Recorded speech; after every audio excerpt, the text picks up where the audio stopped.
Hey there, welcome to another Maxxis Pit Stop. This time we're headed back to Bataan. Why? Well, because there's just so much to see and do in this place. You can't possibly cover it all in a single episode.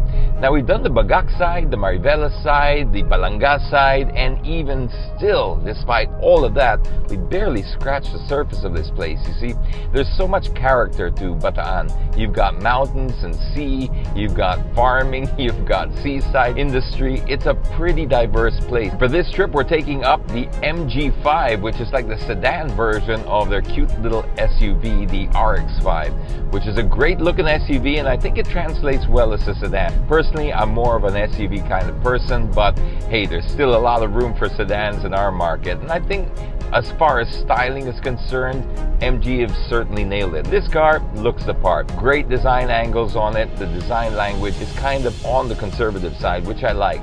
You're trying to appeal to a broader market with this car, and that's what MG have done. And speaking of broader, it's not just figuratively, but literally as well, because this is the widest and longest in its class. It has the longest wheelbase, and it's also in every dimension a little bit bigger than everything in its class. Now, if you're wondering what class that is, it's basically the Vios class in terms of at least configuration and dimensions. But it does offer you some of the stuff that you'll only see in bigger cars. We've got the sunroof for a start. That's always a nice addition. Another thing that's bigger is the trunk, and then you've got this 10-inch very nice multimedia display. Now, I say very nice because sometimes these things can look good, but they can be very annoying depending on the operating systems that they use. This one is a fairly easy one to understand. It's easy to connect your Bluetooth, easy to work out, put it that way. And that's really what you want from it. You don't want anything too complicated. You want something that's pretty much plug and play. Speaking of the multimedia display, this will control most of the stuff that goes on with the car, including your air conditioning, audio system, but it still looks visually very appealing. The seats are very comfortable. I love the design of the steering wheel. This is something that you look at all the time, so I think it's good to invest a little bit of time and patience and design, and of course the general configuration of the dashboard. I think they've done a great job with that too. Now, this comes with a 1.5 liter engine. It's both offered in manual and CVT. We're driving the CVT version now. Had I reviewed this car maybe 5 years or more ago, I'd probably be a little bit more critical about things that, well, now don't really matter. You see, for example, 10 years ago, it would have made a big difference when you talked about transmission, and I probably would have said something along the lines of, well, this CVT hunts a little bit, so it lacks the purity of a transmission. For example, if I'm flooring it now, I'm not letting my foot off the gas. It's totally floored, and you can feel it and hear it hunting. Oh. This would have been a big deal 5 years ago, and other car companies would have probably invested tens of millions, if not more, in trying to actually fix that problem. They would have said, okay, let's re-engineer the gearbox to take that out so that they can pass that cost on to you, the consumer, all to make 3 or 4 people who write about cars happy. That's my point. You see, it no longer is an issue. These things are no longer relevant in the modern car market, especially for this bracket of car. And to be able to accept that, you can build a product that is more suited to your target market at a better suited price, because you're focusing on the things that only matter and taking away the things that don't. But then, of course, when you talk about MG, you got to address the elephant in the room. I mean, every time you talk about this car or post it, people are all going to say, it's a Chinese car. Well, show me something that wasn't built in China. As the saying goes, God made the world in 7 days, and the rest was made in China. So really, at the end of the day, everyone's gone down that route. What's important is, where is the corporate culture? Where is the design philosophy coming from? These are the things that are really going to make a difference, and not the manufacturing process, because the manufacturing process is in a way sterile, and you don't want it to be farmed out to places with too much either personality or creativity. You just want it to be built down as a process to the best price possible. Then this is why everyone is manufacturing in China.